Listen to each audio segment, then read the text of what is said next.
pembicaraan di antara tim 8 soal cawapres ini menandakan akan dideklarasikan di last minute juga nggak atau gimana? Apa nunggu tunggu sebulan dulu? Ya sebaiknya begini, ya kalau melihat masa kampanye yang hanya 75 hari, ya, kita kan harus objektif juga melihat waktu. Masa kampanye itu hanya 75 hari.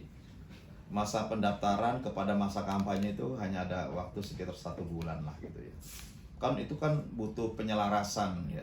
Pada waktu ditetapkannya oleh koalisi calon presiden dan calon wakil presiden, tentu harus segera disusun visi, misi, program kerja. Apalagi menyangkut masalah konsepsi perubahan ke depan. Apa sih yang dimaksud dengan perubahan ke depan ini yang harus dilakukan terhadap bangsa ini, terhadap negara ini? Aspek-aspek apa saja yang harus disampaikan? Kan ini nggak bisa sepihak disampaikan oleh kami, misalkan dari Partai Demokrat gitu. Ini harus disampaikan oleh capres dan cawapres gitu. Karena kan konsepsi untuk menuju kepada perubahan ini juga menjadi hal yang ditunggu-tunggu oleh masyarakat gitu. Kan ini yang harus dijawab, dan tidak bisa Demokrat sepihak kemudian menyampaikan kepada publik. Ini harus disampaikan oleh capres, cawapres beserta dengan koalisinya. Karena ini adalah konsepsi bersama yang ditawarkan kepada rakyat, bahwa menuju kepada perubahan ini jelas perubahannya apa, untuk siapa, bagaimana caranya, dan ini adalah warna lain dari situasi saat ini. Ini yang menurut saya jauh lebih penting. Nah, oleh karenanya butuh waktu. Tidak cukup kalau hanya 75 hari untuk mensosialisasikan kepada DPT yang sekarang 204 juta. DPT-nya saja sudah 204 juta.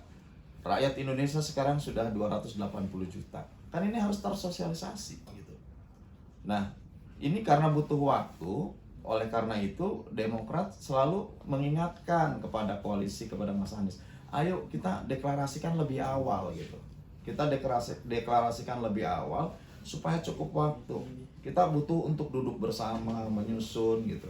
Berarti nggak diusahakan tidak last minute ya? Karena diprediksi ini bakal sengit nih soal cawapres di last minute itu di kubu-kubu koalisi, karena terlihat masih belum cair gitu poros yang lain. Semestinya kalau secara politik sudah bisa dibaca gitu ya. Memang kalau secara pasti, secara matematik, kalau secara matematik memang kita belum bisa memastikan, tapi secara politik sebetulnya sudah bisa kita baca gitu.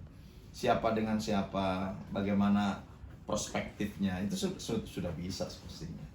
Dan kalau firm koalisi perubahan sudah bisa menetapkan calon wakil presidennya, justru ini adalah hal baik, hal yang bisa dijadikan starting point untuk bisa meyakinkan masyarakat, meyakinkan hati dan pikiran masyarakat bahwa memang sudah tepat bahwa koalisi perubahan ke depan akan bisa memperbaiki bangsa dan negara ini.